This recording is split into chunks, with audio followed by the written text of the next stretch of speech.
At 88, Alan Alda finally admits how much he truly hated him. At the age of 88, Alan Alda finally opens up about his intense dislike for a colleague. Alda's tenure on MASH wasn't without its challenges. He often found himself at odds with a co-star he simply couldn't get along with. MASH, once celebrated for its blend of humor and poignant storytelling, eventually lost its comedic spark. What led to this shift? Who was the target of Alda's disdain? Was it a fellow actor or a member of the production team? Prepare to dive into the details and discover more about the conflicts that simmered behind the scenes during MASH's second season. An unexpected drama played out off camera. Alan Alda, cherished for his role as Hawkeye Pierce, and Jackie Cooper, one of the directors, did not see eye to eye. It appears their disagreements over the direction of the show created a noticeable tension on set. Alan, celebrated for his sharp humor and adeptness at improvisation, craved more artistic liberty for the acting ensemble. He believed Jackie's rigid guidelines and directorial commands were quashing their inventive spirit. Alan aimed to delve deeper into the personas and infuse Hawkeye with his distinctive flair, yet found himself constrained by Jackie's conventional directing methods. Jackie, with his extensive background in the industry, presumably preferred a strict adherence to the script and expected the cast to comply with his instructive lead. This clash of creative philosophies generated friction, with Alan likely challenging Jackie's dominion. Alan was profoundly committed to elevating the show's caliber, aspiring for it to achieve its highest potential, but felt that Jackie's investment and enthusiasm were lacking, leading to his discontent. Jackie, on the other hand, viewed things differently. He considered Alan a challenging collaborator. Known for his assertiveness and a preference for having things done his way, Alan didn't always entertain the input or viewpoints of others, which proved taxing for a director like Jackie, who was accustomed to leading the charge. Jackie also sensed that Alan was overstepping, attempting to dominate the scenes, which complicated his role as a director. Imagine you're engaged in constructing something with Legos and there's someone incessantly snagging the bricks you need while dictating the assembly process. It's hardly enjoyable, right? That's likely akin to Jackie's experience collaborating with Alan. It appears that the root of their discord stemmed from differing personalities and visions for the show's direction. Alan yearned for increased creative leeway and a more cooperative environment, whereas Jackie favored a conventional model with clear leadership roles. Their solid convictions often clashed, breeding friction between them. MASH, an esteemed television series inspired by a novel, graced screens from 1972 to 1983. Set amidst the Korean War, it chronicled the experiences of staff at a mobile army surgical hospital, which is reflected in its title. The series skillfully blended comedy with drama, endearing itself to many viewers. This landmark series, situated in the Korean War era, transcended mere comedic value. It offered an insightful narrative on the medical personnel striving to save lives amid the war's grueling conditions. Through the lens of humor, the characters navigated the daily rigors and adversities, finding light in the profoundest depths of hardship. Hawkeye Pierce captured the hearts of audiences as a brilliant and humorous surgeon who always had a quip at the ready regardless of the circumstances. His best pal, Trapper John McIntyre, portrayed by Wayne Rogers, was always game for fun, frequently joining Hawkeye in his antics. Yet MASH extended beyond just Hawkeye and Trapper. The series showcased a memorable ensemble of characters. Loretta Swit embodied the tough yet tender head nurse Margaret Houlihan, while Jamie Farr delivered laughs as the ostentatious Corporal Maxwell Q. Klinger, perpetually scheming to be discharged by cross-dressing. Each character brought their distinct traits and eccentricities, enriching the show's dynamic. This mixture of comedy and drama is what set MASH apart, striking a harmonious balance between hilarity and heartache. Moments of laughter at the characters' escapades were often followed by poignant reflections on the casualties or the war's emotional scars. The series boldly addressed complex topics and delved into the characters' deeper feelings, connecting profoundly with its audience. This enduring impact cements its status as one of the most cherished television series long after its conclusion. Behind-the-scenes secrets and surprises abound. Yet here's a curious tidbit you might find intriguing. McLean Stevenson, who famously played the endearing, albeit occasionally inept Colonel Henry Blake, initially aspired to embody Hawkeye Pierce, the role that Alan Alda would ultimately make legendary. It's a fascinating mental exercise to envision Stevenson delivering Hawkeye's trademark, sardonic quips. Stevenson's interest in playing Hawkeye highlights a universal experience in the acting profession. Actors often have particular characters they're attracted to or feel they're ideally suited for.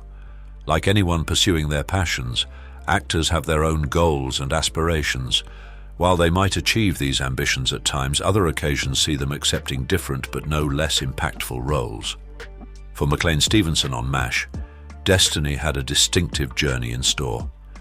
Interestingly, some MASH cast members brought genuine military backgrounds to their roles on the show. For example, Jamie Farr, who brought to life the endearing and eccentric Corporal Klinger, served in the United States Army for 2 years. His military stint took him to Japan and Korea post-conflict, providing him with a first-hand understanding of soldiers' experiences. If you like this video, please leave a number 9 in the comments below. Alan Alda, the show's leading actor, was no stranger to military life himself. Following his graduation from Fordham University, Alda enlisted in the Army Reserves and spent 6 months stationed in Korea. Although he didn't participate in frontline combat, his military tenure surely informed his portrayal of Hawkeye Pierce, imbuing the character with wit and empathy. Jamie Farr wasn't the sole MASH cast member with a military past. Alan Alda's experience in the Army Reserves endowed him with a genuine grasp of military operations and camaraderie. This background likely enhanced Alda's depiction of Hawkeye, allowing him to inject a layer of authenticity into his performance. Drawing from his personal knowledge of military life, Alda could convincingly navigate the complexities and nuances of his character's experiences on the series. Rivalries and friendships often intermingle, but who stood as Alan Alda's genuine adversary on the series? While some speculate it was director Jackie Cooper, others point towards Mike Farrell, the actor behind B.J. Honeycutt. There existed a palpable competitive energy between them on screen, as they each endeavored to surpass the other with humor and mischief, all the while vying to be recognized as the superior physician. Alan Alda himself sheds light on this amicable contention in his book, Never Have Your Dog Stuffed and Other Things I've Learned. He recounts how he and Mike would engage in light-hearted competitions, including who could master handstanding first. This playful rivalry not only enhanced the joy of working together, but also added a layer of dynamism to their on-screen interactions. Alan Alda shared in his memoir that during his stint in the army, he picked up judo, which could shed light on his enthusiasm for physical challenges and friendly contests with Mike. Although they shared a strong camaraderie, their interactions occasionally went beyond mere playfulness.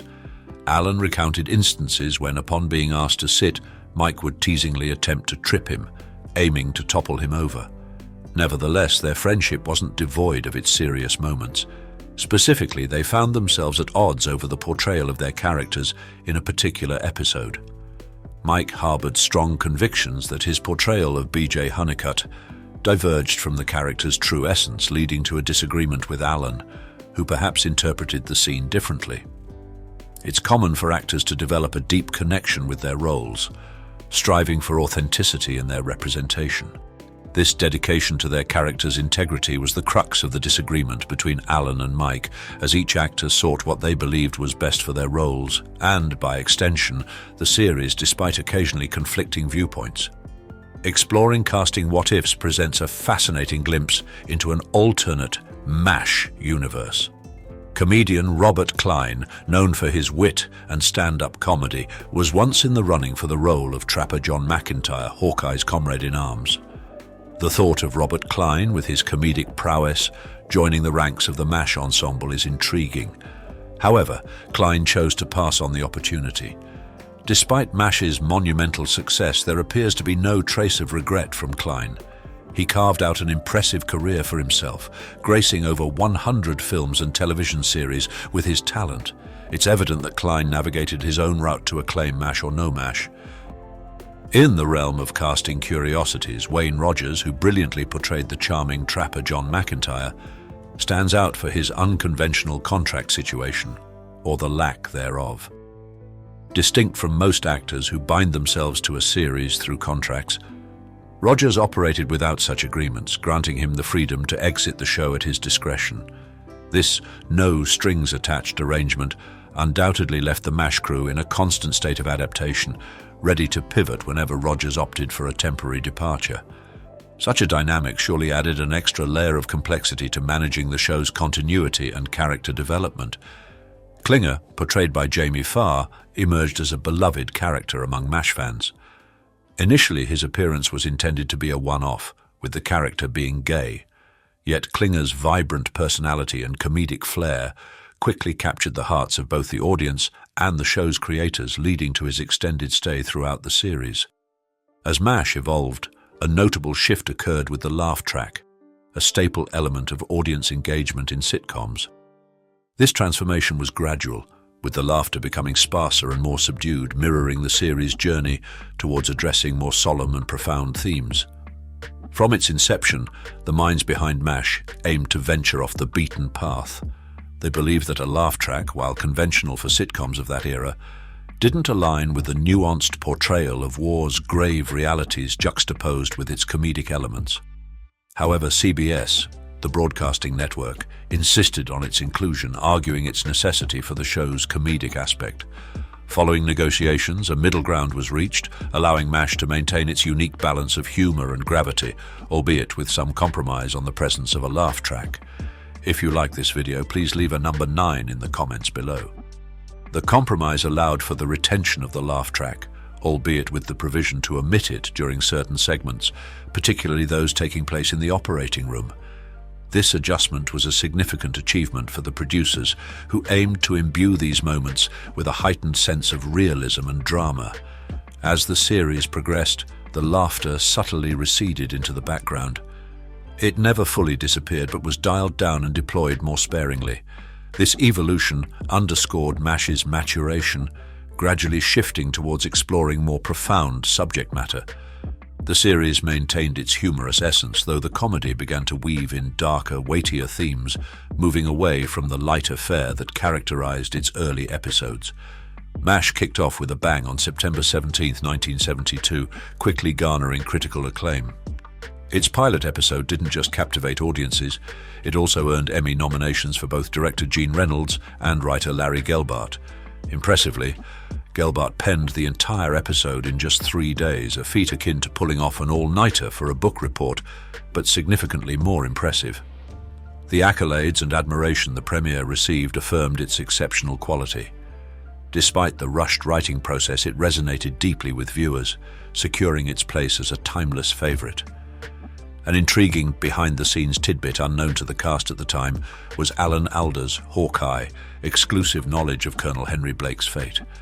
The sudden departure of such a cherished character, with the rest of the cast left in the dark until the final moments before shooting the poignant scene, undoubtedly sent shockwaves through the ensemble, highlighting the unpredictability and emotional depth of the series.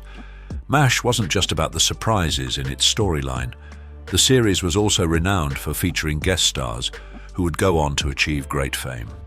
Visualize a young Ron Howard, already notable for his work on Happy Days and American Graffiti, making an appearance, or the comedic genius Leslie Nielsen, remembered for Airplane and The Naked Gun, contributing to an episode. Not to mention Patrick Swayze, later a star in Dirty Dancing, also made his mark on the MASH set.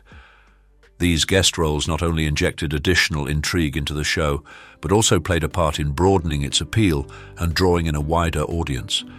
Remarkably, MASH outlived the actual Korean War by a significant margin. The conflict lasted a mere 3 years, yet the series enchanted audiences for 11 seasons, translating to a grand total of 256 episodes. It offered viewers a continually fresh take on their favorite cinematic experience, delivering new adventures in each episode and keeping them hooked for more than a decade. Alan Alda's contribution to MASH went far beyond his on-screen presence. He demonstrated his multifaceted talent by directing 31 episodes and co-writing 13, proving himself to be not just a charismatic actor, but also a creative powerhouse behind the scenes. Speaking of behind-the-scenes stories, Radar's teddy bear is another piece of MASH trivia that fans find endearing. The teddy bear, which served as Radar's comfort object and almost a character in its own right, mysteriously disappeared after the series concluded. Its whereabouts remained a puzzle for 30 years, sparking curiosity and nostalgia among the fan base.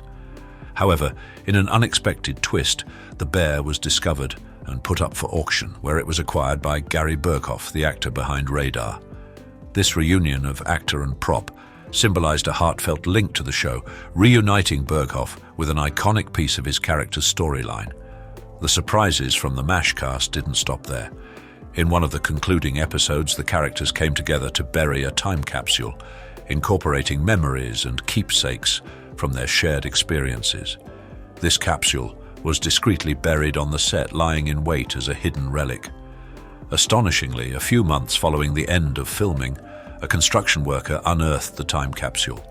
This discovery undoubtedly rekindled fond memories for all connected to the show, serving as a tangible snapshot of their collective history on MASH. Loretta Swit, embodying the resilient and occasionally stern Major Margaret Hot Lips Houlihan, was a fixture on MASH. Of the series' 256 episodes, she graced the screen in all but 11, a testament to her dedication, akin to participating in virtually every match of a baseball season.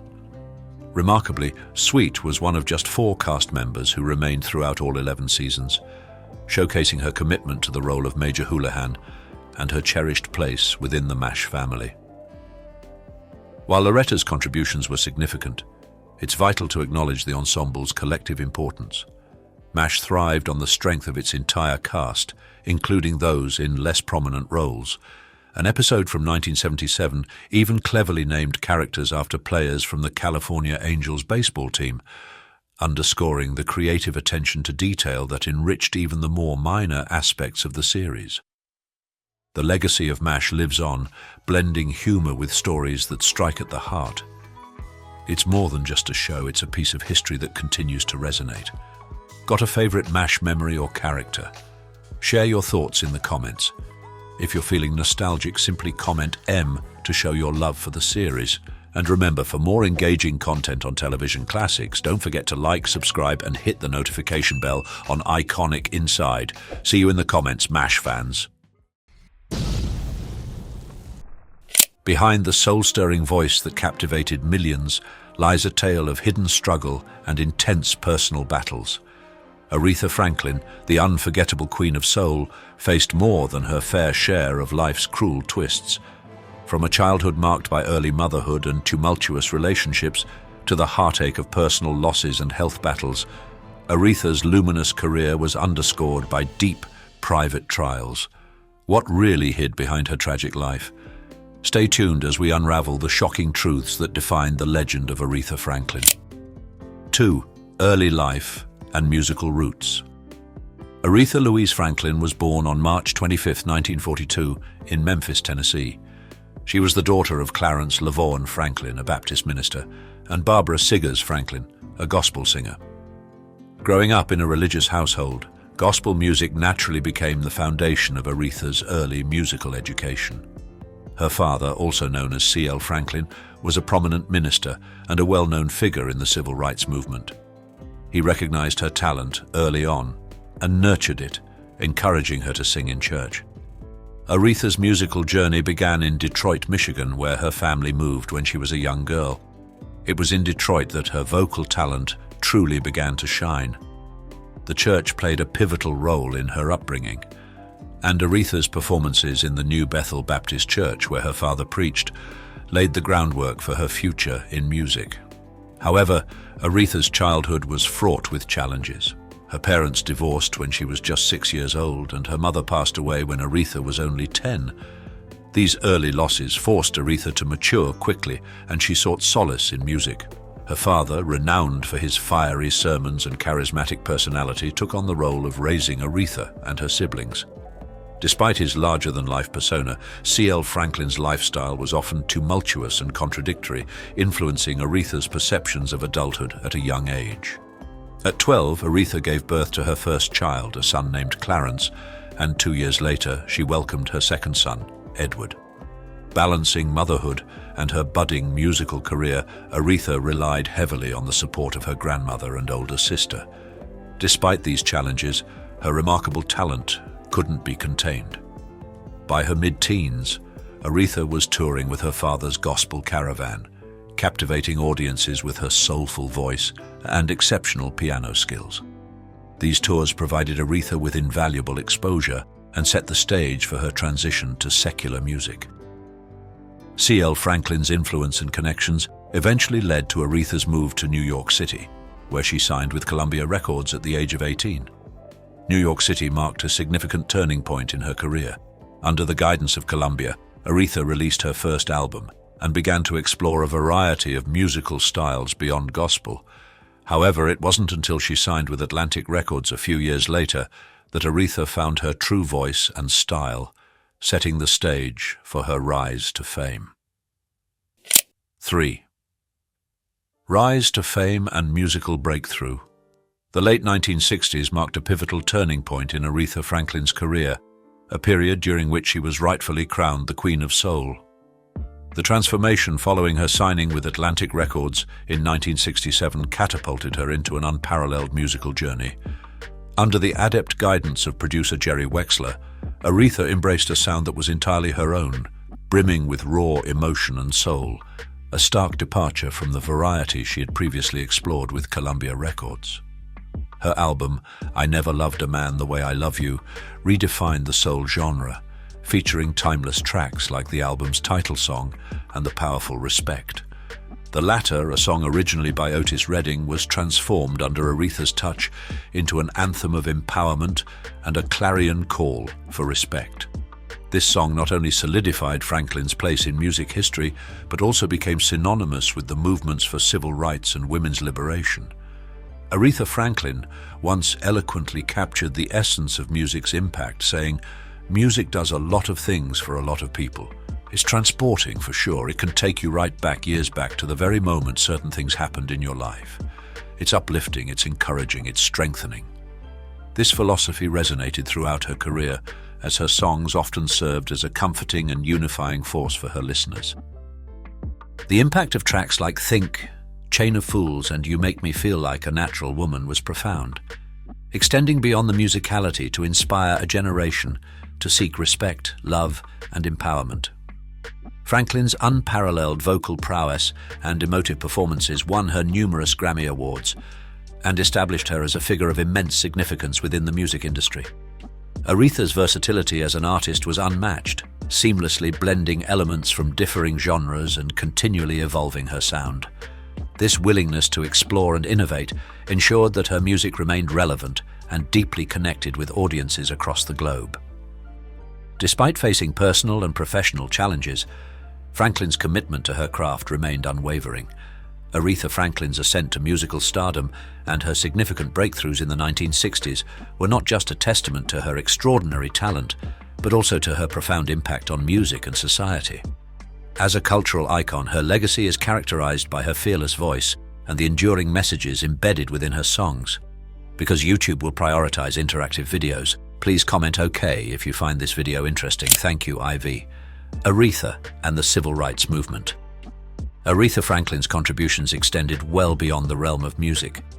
She was a significant figure in the Civil Rights Movement, using her voice and influence to support and uplift the Black community. Her father, C.L. Franklin, was a close associate of Martin Luther King Jr., and his church often served as a meeting place for civil rights activists. This environment ingrained in Aretha a deep sense of social justice and the importance of fighting for equality. Aretha's music echoed these principles. Her powerful rendition of Respect, which became a rallying cry for both the civil rights and women's rights movements, is one of the most iconic examples. She transformed Otis Redding's song into an anthem of independence and empowerment. In Aretha's hands, Respect demanded equality and dignity, encapsulating the essence of the struggles waged by marginalized groups during the 1960s. Her influence extended beyond her music. Aretha actively participated in civil rights events and provided financial support to the movement. She performed at benefits, donated generously, and often used her platform to speak out against injustice. According to Franklin herself, Being the queen is not all about singing, and being a diva is not all about singing. It has much to do with your service to people, and your social contributions to your community and your civic contributions as well. One of the most poignant moments of her civil rights activism was her involvement in the memorial services for Martin Luther King Jr. in 1968. She performed a heart-wrenching rendition of "Precious Lord, Take My Hand," which was one of King's favorite hymns.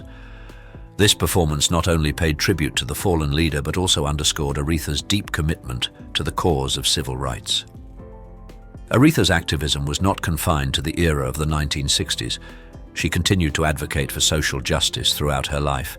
She remained a stalwart supporter of black empowerment and women's rights, using every opportunity she had to promote equality and justice. Her legacy in the civil rights sphere is as enduring as her musical contributions. Her song "Young, Gifted and Black," inspired by Nina Simone's original, speaks volumes about Aretha's dedication to uplifting the black community. This song, along with many others, became a symbol of pride and a testament to the resilience and potential of African Americans during a turbulent time. Aretha Franklin's unparalleled talent and unwavering commitment to social justice made her a beacon of hope and inspiration for many. Her music did more than entertain. It educated and inspired, providing strength to those fighting for their rights and dignity. Personal life and challenges. The tale of Aretha Franklin's personal life is interwoven with remarkable achievement and profound adversity. Despite the fame and fortune that came with being the Queen of Soul, Aretha encountered numerous difficulties that tested her strength and resilience. By the mid-60s, Aretha was reveling in the success of her burgeoning career, commanding fees of $100,000 for her nightclub and theater performances. However, this professional high was juxtaposed against a tumultuous personal life. Her marriage to manager Ted White was fraught with hardship. Everyone knew that Ted White was a brutal man, her sister-in-law Earlene revealed, highlighting the toxic environment that enveloped Aretha. The relationship was marked by violence and abuse, forcing Aretha to seek solace in unhealthy coping mechanisms, such as drinking and overeating. In 1968, seeking an escape from this turbulent relationship, Aretha made the difficult decision to leave Ted White. Their union resulted in the birth of Ted White Jr., but the emotional toll was too great for Aretha to bear any longer. This period of her life exacerbated existing insecurities, sparking doubts about her talent, appearance, and maternal devotion. She was afraid she wasn't good enough as a singer, pretty enough as a woman, or devoted enough as a mother. I don't know what to call it, but deep, deep insecurity, her sister Carolyn somberly noted. Hope for personal happiness glimmered when Aretha married actor Glyn Turman in 1978. This union, she hoped, marked the beginning of a happier chapter. It was during this time that her career soared to new heights with hits like "Freeway of Love" and "Another Night" from her platinum-selling fifth album. Yet this happiness was fleeting. Her marriage to Turman ended in divorce in 1982. That same year, tragedy struck when her father was shot in his home, leading to a 5-year coma from which he never awoke, passing away in 1984. The latter years of Aretha's life presented their challenges. In 2015, she faced trouble with overdue tax bills, further complicating her life amidst health concerns. At this time, Aretha revealed her battle with diabetes, attributing it to her past health struggles due to obesity. "I have diabetes really from years ago when I was really badly and grossly overweight. Now, I'm back to my natural size and thrilled about it," she shared, finding a silver lining in her recovery to health. Despite the heartaches and hurdles, Aretha Franklin's life was undeniably remarkable. She fought tirelessly against her challenges and emerged as an icon of strength, power, and resilience. As the first woman inducted into the Rock and Roll Hall of Fame and hailed as the greatest singer of all time by Rolling Stone, her legacy transcends her musical achievements to embody the indefatigable spirit of overcoming adversity. Aretha Franklin's journey through personal trials underscores the complexity behind the public persona, reminding us of the human vulnerabilities that exist behind the veneer of stardom. Her story is a poignant testament to the power of endurance and the steadfast pursuit of one's passions in the face of life's many challenges. because YouTube will prioritize interactive videos. Please comment "OK" if you find this video interesting. Thank you, sir. Legacy and lasting impact. The legacy of Aretha Franklin is monumental, marking her as an unparalleled figure in the world of music and beyond. Her extraordinary vocal talent and emotional depth have profoundly influenced generations of artists, transcending genre boundaries and solidifying her as a cultural icon.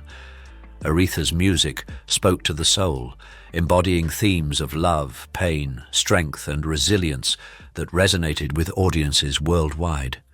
Franklin's indomitable spirit and groundbreaking achievements paved the way for future generations of female artists and musicians, particularly black women in the music industry.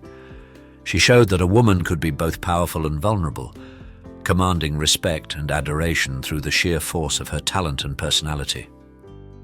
Aretha's influence is evident in the work of countless artists who cite her as a key inspiration, from Whitney Houston and Mariah Carey to Beyoncé and Alicia Keys. Her contributions were recognized through numerous awards and honors, including 18 Grammy Awards from a record 44 nominations. She was also the first woman to be inducted into the Rock and Roll Hall of Fame in 1987, a testament to her pioneering role in music. Beyond her artistic achievements, Aretha was awarded the Presidential Medal of Freedom in 2005, highlighting her significant cultural and social contributions. Moreover, Aretha Franklin's music and legacy transcend time, remaining relevant in a rapidly changing world. Her rendition of Respect continues to be an anthem for equality and women's rights, illustrating the ongoing struggle for dignity and equality faced by many around the globe. The power of her voice, both in song and in activism, leaves a lasting imprint on the fabric of society, championing the values of freedom and respect for all. Furthermore, Aretha's story of overcoming personal and professional challenges serves as an enduring source of inspiration. Her resilience in the face of adversity, whether battling health issues or navigating personal loss, underscores the strength and determination that defined her life and career. As we reflect on Aretha Franklin's enduring legacy, it's clear that her impact extends far beyond her musical accomplishments. She has left an indelible mark on culture, society, and the hearts of millions of fans worldwide. Aretha's spirit, encapsulated in her powerful music and passionate advocacy, continues to inspire and uplift new generations, making her an eternal symbol of strength, empowerment, and soul. Reflecting on the extraordinary journey of Aretha Franklin, we are reminded of her unparalleled contribution to music and her profound impact on society. Known as the Queen of Soul, Aretha's music touched the lives of countless individuals, offering comfort, joy, and a sense of solidarity. Her legacy as a pioneering artist, a passionate advocate for civil rights, and a beacon of hope for many will be cherished and celebrated for generations to come. The story of Aretha Franklin is not merely one of musical triumph, but a testament to the power of perseverance and the human spirit's capacity to overcome adversity. She remains a symbol of strength and resilience, a woman whose remarkable life and career continue to inspire and influence the world. As we remember Aretha Franklin, we honor her not only for the indelible mark she left on music, but for her role in shaping our cultural landscape. Her voice, both literal and metaphorical, challenged society to think, feel, and change, making her legacy one of enduring impact and timeless significance. In the words of Aretha herself, music can transport us, uplift us, and strengthen us. The Queen of Soul did just that, leaving a legacy that will forever resonate in the halls of music history and in the hearts of those she touched with her incomparable voice and vibrant spirit. If Aretha's music touched your soul, kindly comment with the letter A below. Don't forget to like and subscribe to Iconic for more incredible stories of legendary figures. She was beautiful, now it's hard to look at her. Welcome to Iconic Inside channel. If you're not ready to subscribe to the channel, then leave me a number 1 in the comments below if you liked this video. And thank you for joining us in this video.